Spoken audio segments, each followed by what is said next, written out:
Before you put a course in your CAO, you need to do this. Today we're on the UCC website. Go into Study, Our Courses, and then find your course. You can now see everything that you can expect in the course. How many years it is, what kind of requirements you need, is there opportunities to study abroad, the expected class size, and even similar courses.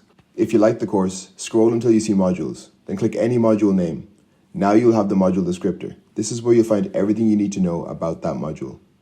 You'll see how many credits it's worth. Remember, your full year is 60 credits, so if a module is 15 credits, that's 25% of your year in one subject. Check the lecture hours, labs, and class types. Are you sitting in lectures all week or doing practical work? Make sure you read the actual module content. Next, look at the learning outcomes. This is what they expect you to know by the end of the year.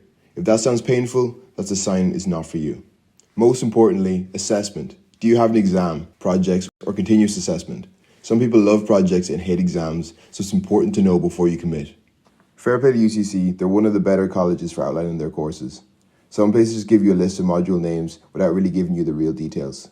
UCC has almost all the information available for you before you make that choice. Do this for your top 3 courses, and then you're choosing smart instead of guessing. Next, we'll be looking at UCD's website.